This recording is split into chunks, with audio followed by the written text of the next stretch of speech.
Tomato ketchup खाने के शौकीनों के लिए एक बुरी खबर है। एक नए अध्ययन के अनुसार तेजी से हो रहा जलवायु परिवर्तन आने वाले सालों में टमाटर की वैश्विक फसल को तेजी से प्रभावित करेगा, जिससे दुनिया भर के कई घरों और रेस्टोरेंट में केचप की आपूर्ति काफी हद तक प्रभावित होगी। नई स्टडी के अनुसार केचप लाल, मीठे, रसीले और पके टमाटो से बनता है, जो बढ़ते तापमान के कारण खतरे में है। नमस्कार, मैं हूं प्रिया और आप देख रहे हैं कृषि जागरण। स्वागत है आपका कृषि से जुड़े विशेष खबरों पर। गर्मी के मौसम में सबसे ज्यादा असर फसलों पर पड़ता है। ज्यादातर फसलों में बढ़ती गर्मी के साथ ही सिंचाई भी बढ़ानी पड़ती है, जिससे किसानों को खेती में ज्यादा लागत आती है। लेकिन अगर आप गर्मियों में अनार की खेती करेंगे तो इसका बहुत फायदा मिलता है। दरअसल अनार की फसल को ज्यादा सिंचाई की जरूरत नहीं पड़ती। वहीं अनार की खेती गर्म मौसम में अच्छे से हो पाती है। भारत में अनार की खेती मुख्य रूप से महाराष्ट्र में की जाती है। राजस्थान, उत्तर प्रदेश, आंध्र प्रदेश, हरियाणा, पंजाब, कर्नाटक, गुजरात में छोटे स्तर में इसके बगीचे देखने को मिल सकते हैं। अनार स्वादिष्ट होने के साथ गुणों से भी भरपूर होता है। इस फल में भरपूर मात्रा में फाइबर, विटामिन सी और के होता है। वैसे तो लगभग सभी फलों के रस लाभकारी हैं, लेकिन अनार का रस खासतौर पर वजन घटाने में मदद करता है। महाराष्ट्र के कई क्षेत्रों में बारिश शुरू हो गई। राज्य के मराठवाड़ा क्षेत्र में आने वाले हिंगोली और बीड जिलों में आंधी और बारिश के कारण खेती पर बुरा असर देखने को मिला है। बारिश के कारण केले के बाग बर्बाद हो गए और अभी तक बारिश से बागों को भारी नुकसान पहुंचा है।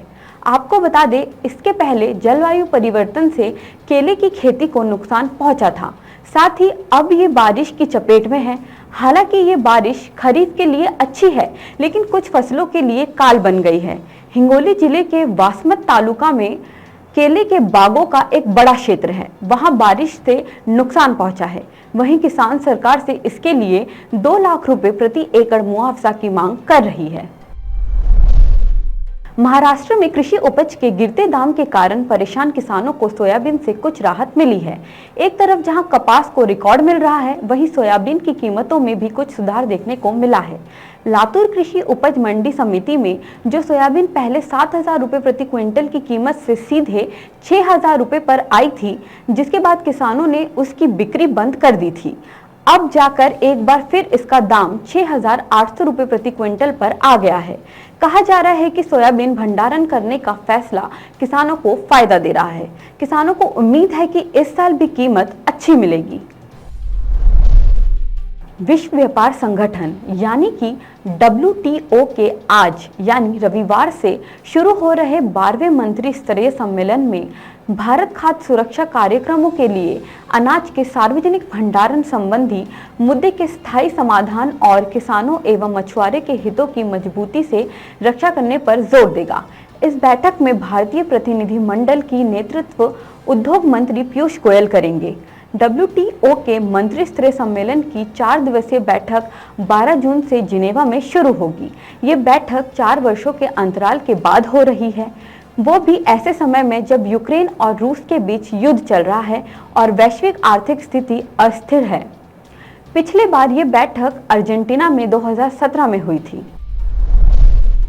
वैज्ञानिकों का साफ मानना है कि दुनिया भर में बढ़ते पर्यावरण संकट को कम करने में जैविक या प्राकृतिक खेती एक उपचारक की भूमिका निभा सकती है।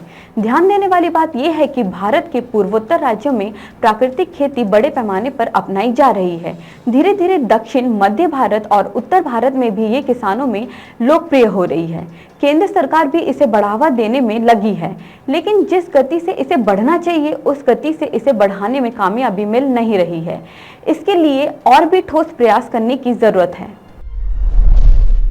केंद्र सरकार चाहती है कि देश के हर किसान के पास किसान क्रेडिट कार्ड हो, ताकि उसे खेती के लिए पैसे की दिक्कत ना आए।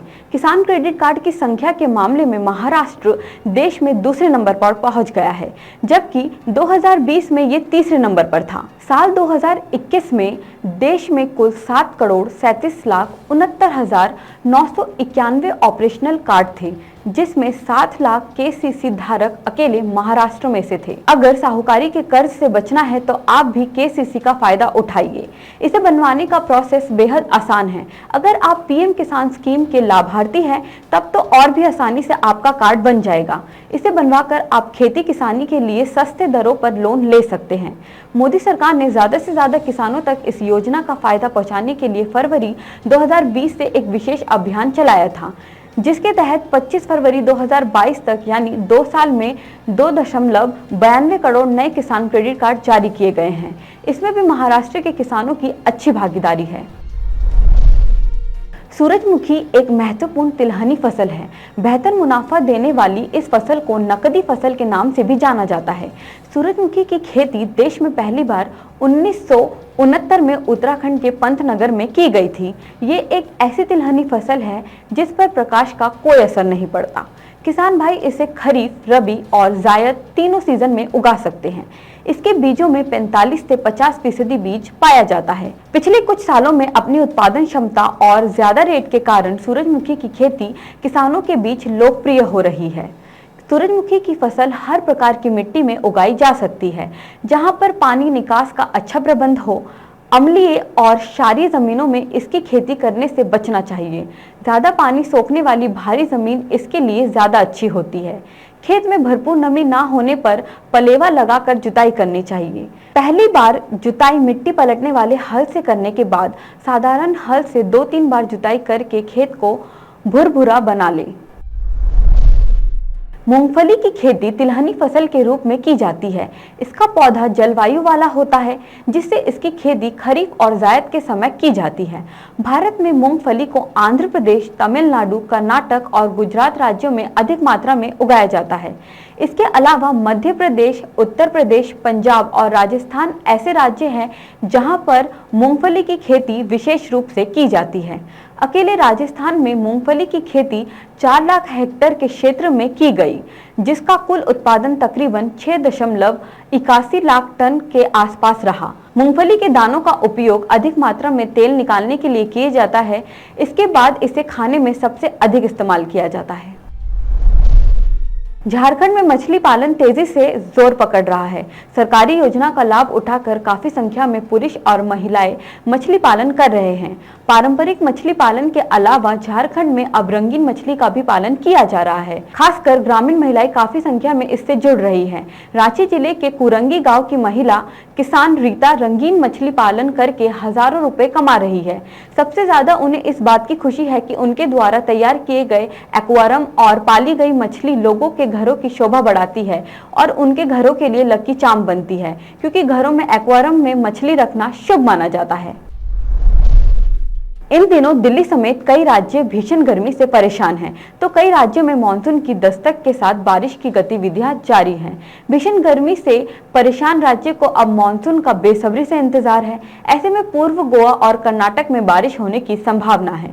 आज के लिए बस इतना ही। आगे की अधिक जानकारी के लिए बने रहिए हमारे यानी कृषि जागरण के साथ। धन्यवाद।